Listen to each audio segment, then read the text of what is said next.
प्यारे बच्चों, आज बहुत ही इंपॉर्टेंट टॉपिक लेकर के आए हैं कार्बन एवं इसके यौगिक। और ये यूपी बोर्ड कक्षा 12 का चौथा चैप्टर है। ये अध्याय 4 है, कार्बन एंड इट्स कंपाउंड। और हम आज समझेंगे कि कार्बन क्या है, कार्बन के यौगिक क्या है। आप अगर चैनल पे नए हैं तो आप इसको सब्सक्राइब कर दीजिए और अपने, चूंकि जो भी आपके फ्रेंड्स हैं, जो आपके भाई बंधु हैं, तो उन तक ये वीडियो पहुंचे। आप शेयर और लाइक करना मत भूलिए, आप तुरंत सब्सक्राइब कर दीजिए। तो आइए समझते हैं ये जो कार्बन, आप बार बार जो कार्बन समझते हैं, ये कार्बन क्या है।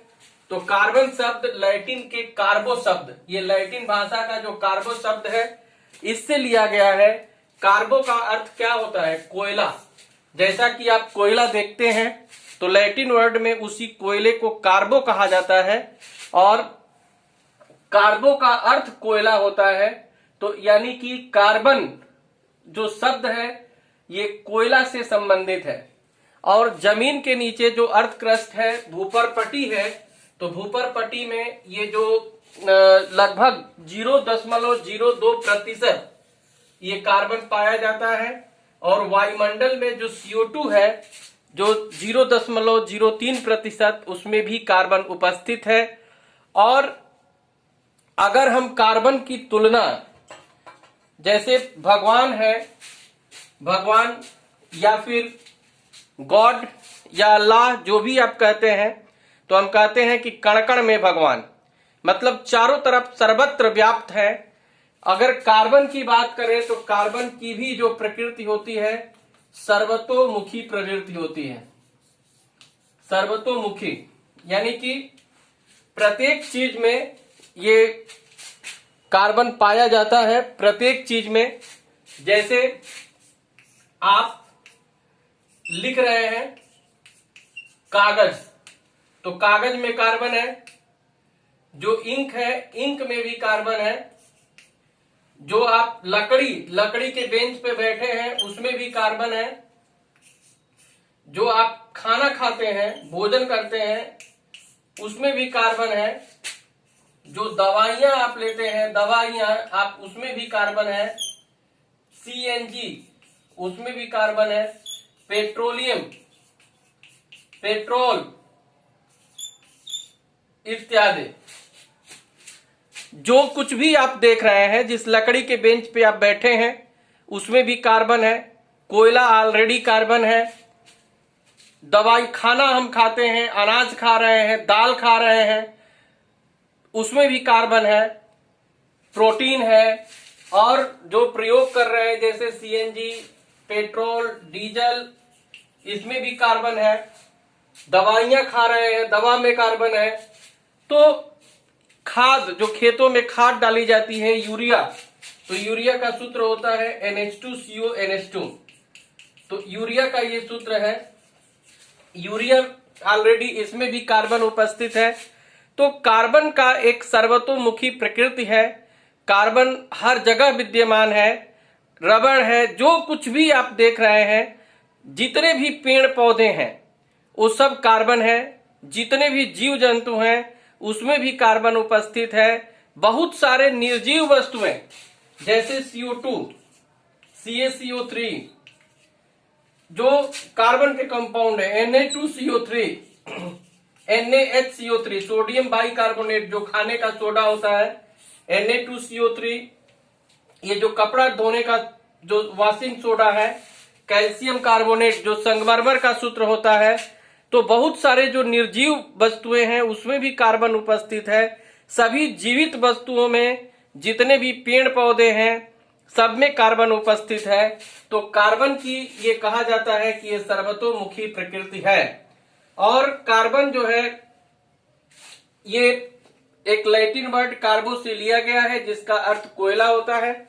ये जमीन के नीचे भी पाया जाता है, वायुमंडल में भी पाया जाता है CO2 के रूप में, जिसमें 0.03% होता है। और जितने भी हम सामग्री प्रयोग करते हैं, अधिकांश में कार्बन उपस्थित है। तो आइए हम समझते हैं।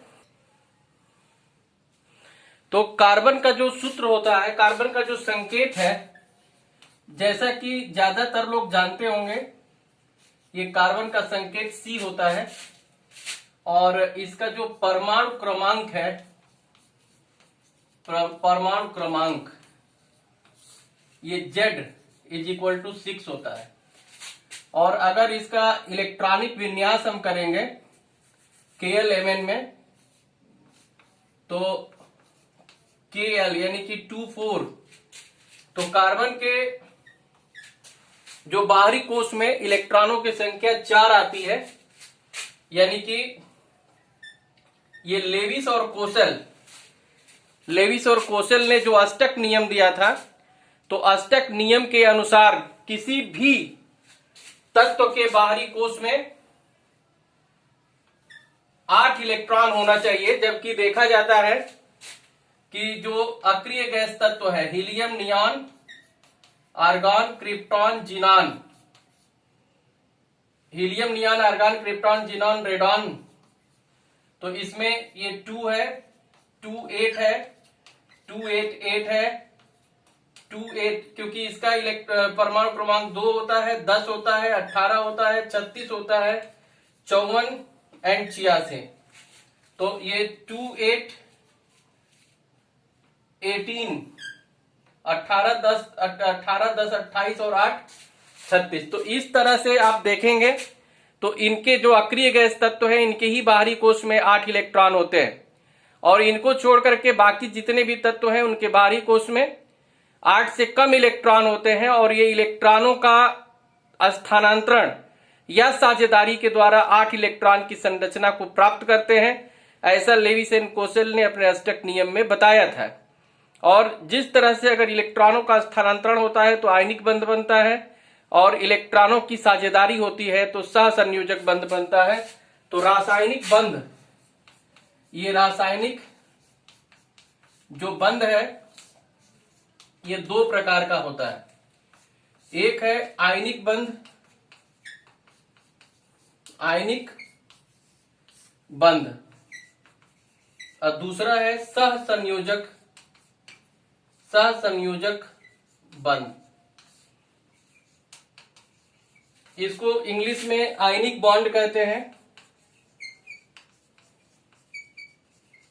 और ये कोवैलेंट बॉन्ड है। तो 8 इलेक्ट्रॉन जो अपने नजदीकी अक्रिय गैस तत्व की संरचना को प्राप्त करने के लिए जो तत्व होते हैं वो इलेक्ट्रॉन का स्थानांतरण करते हैं। स्थानांतरण के द्वारा अगर 8 इलेक्ट्रॉन की संरचना को प्राप्त करते हैं तो आयनिक बंध बनता है, आयनिक बंध। और अगर परस्पर इलेक्ट्रॉनों की साझेदारी होती है और उनके बीच अगर बंध बनता है तो सहसंयोजक बंध बनता है। तो ये जो सहसंयोजक बंध, ये रासायनिक बंध है, रासायनिक बंध। तो रासायनिक बंध ये 2 प्रकार का होता है, आयनिक बंध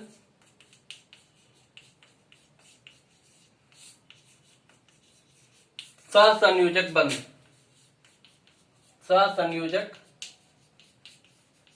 ये बंध है।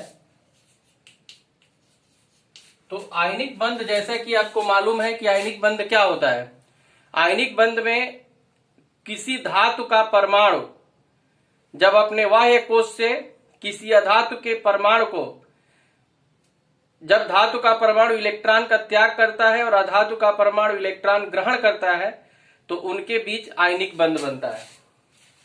तो इसमें ये धातु जो है, ये धातु आयन बनता है, ये धनायन, धातु का धनायन बनता है और इलेक्ट्रॉन का त्याग होता है। और अधातु इलेक्ट्रॉन का त्याग करता है और ऋणायन बनता है, ऋणायन। जैसे मान लीजिए सोडियम है तो ये धातु है, इसके बाहरी कोश में 1 इलेक्ट्रॉन होता है। क्लोरीन ये अधातु है, इसके बाहरी कोश में 7 इलेक्ट्रॉन है। तो ये सोडियम 1 इलेक्ट्रॉन को जब देता है तो Na प्लस बन गया और Cl माइनस हो गया। इनके बीच जो बंध बना तो ये जो यौगिक है NaCl बना। तो इस तरह से आयनिक बंध बनते हैं। आयनिक बंध में धातु का परमाणु इलेक्ट्रॉन का त्याग करता है, जैसे सोडियम इलेक्ट्रॉन का त्याग कर रहा है, धनायन बन रहा है। क्लोरीन इलेक्ट्रॉन को ग्रहण करके ऋणायन बन रहा है। और इस तरह से धनायन और ऋणायन के बीच एक बंध बन रहा है जिनको आयनिक बंध कहते हैं। और सहसंयोजक बंध में जब दो अधातु के परमाणु परस्पर इलेक्ट्रॉनों की साझेदारी करते हैं, इलेक्ट्रॉनों की साझेदारी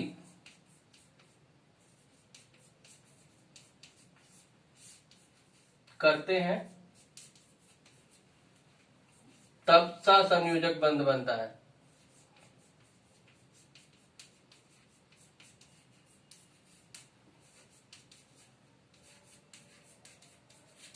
तो जब दो अधातु के परमाणु परस्पर इलेक्ट्रॉनों की साझेदारी करते हैं तो उनके बीच जो है क्या बनता है, सहसंयोजक बंध बनता है। तो आइए हम लोग समझते हैं कुछ आयनिक बंध और कुछ सहसंयोजक बंध का बनना। तो आयनिक बंध में, आयनिक बंध जब बनता है, आयनिक बंध, तो आयनिक बंध में ये जो धातु है, धातु और अधातु, तो जैसे धातु में आप ले लीजिए Ca, इनके बाहरी कोश में ये 2 इलेक्ट्रॉन होता है। अधातु में ये ऑक्सीजन है तो ये 6 है। तो ये दोनों इलेक्ट्रॉन ये दिया और Ca पर 2 प्लस चार्ज हो गया, O पे 2 माइनस हो गया। इनके बीच बंध बना ये CaO, इसका नेम क्या हो जाएगा, कैल्शियम ऑक्साइड। उसी तरह से जैसे मैग्नीशियम है, मैग्नीशियम में 2 इलेक्ट्रॉन है, क्लोरीन में ये 7 है।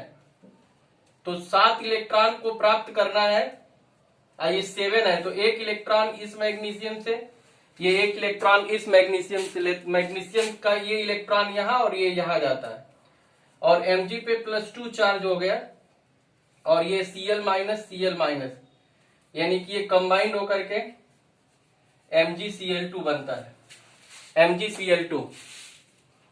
इसी तरह से अगर हम देखें, जैसे ये सोडियम है, इनके बैलेंस शेल में 1 इलेक्ट्रॉन है सोडियम के बैलेंस शेल में। और अब जैसे ये सल्फर है तो सल्फर में ये 6 है, इसको सल्फर को चाहिए 8 इलेक्ट्रॉन है कितना, 6 है। तो अब 2 सोडियम ये इसको देगा, तो 1 सोडियम यहां दिया, 1 सोडियम यहां दिया, तो ये क्या हो गया, 2Na प्लस हो गया। और सल्फर जो 2 लिया तो Na2 माइनस हो गया। तो इसका सूत्र हो जाएगा Na2S, इसका नेम हो जाएगा सोडियम सल्फाइड, सोडियम सल्फाइड हो गया। उसी तरह से इसका नेम क्या हो जाएगा, कैल्शियम ऑक्साइड, कैल्शियम ऑक्साइड। ये मैग्नीशियम और क्लोरीन के बीच बना है तो इसका नेम हो जाएगा मैग्नीशियम क्लोराइड, ये क्लोराइड है। तो इस तरह से किसी धातु का जो परमाणु है जब इलेक्ट्रॉन का त्याग करके धनायन बनता है, किसी अधातु का परमाणु इलेक्ट्रॉन को ग्रहण करके ऋणायन बनता है, तो धनायन और ऋणायन के बीच में जो बंध बनता है इसको आयनिक बंध कहते हैं। आइए हम अब सहसंयोजक बंध को समझते हैं। सहसंयोजक बंध, कोवैलेंट बॉन्ड, सहसंयोजक बंध, तो इसमें दोनों धातु के ही परमाणु होते हैं। अब जैसे ये H2 है, Cl2 है, O2 है, N2 है, तो हाइड्रोजन का ये 1 इलेक्ट्रॉन, इस हाइड्रोजन का 1 इलेक्ट्रॉन, ये आपस में एक इलेक्ट्रॉन की साझेदारी किया, ये H2 बन गया। उसी तरह से जैसे ये क्लोरीन है, क्लोरीन के बाहरी कोश में ये 7 इलेक्ट्रॉन होते हैं, 7 इलेक्ट्रॉन। एक एक इलेक्ट्रॉन की ये साझेदारी हो गई, इनके बीच सिंगल बॉन्ड, एकल बंध बन गया। यह ऑक्सीजन है, ऑक्सीजन के बीच में ये 6 इलेक्ट्रॉन होते हैं और 2-2 इलेक्ट्रॉन की ये साझेदारी कर लिए तो ये डबल बॉन्ड बन गए। और नाइट्रोजन है तो नाइट्रोजन ये 3-3 इलेक्ट्रॉन का शेयरिंग करेगा, 5 इलेक्ट्रॉन इनके वैलेंस शेल में होता है और इस तरह से ये ट्रिपल बॉन्ड, त्रिबंध बनाता है। तो ये सहसंयोजक बंध बन रहे हैं। अभी कुछ और बंध को हम अगले नेक्स्ट वीडियो में डिस्कस करेंगे। तो आज बस इतना ही। ये पार्ट 1 है, कार्बन एवं इसके यौगिक, जो अध्याय 4 है। तो ये पार्ट 1 वीडियो है। इसी तरह से पार्ट 2, पार्ट 3, पार्ट 4 ये सारे चैप्टर का A to Z वीडियो आपको प्रोवाइड किया जाएगा। आप इसका स्क्रीनशॉट भी ले सकते हैं और एक कंप्लीट नोट्स बनाइए और इन चीजों को याद करिए। ये काफी इंपॉर्टेंट कंसेप्ट दिए जा रहे हैं जिससे कि परीक्षाओं में आपको पूरे अंक मिल सकें। तो आप एक बार फिर आपको याद दिला दें, अगर आप चैनल को सब्सक्राइब नहीं किए हैं तो कर लीजिए और इसे शेयर और लाइक करना मत भूलिए। आपको बहुत बहुत धन्यवाद। Thank you.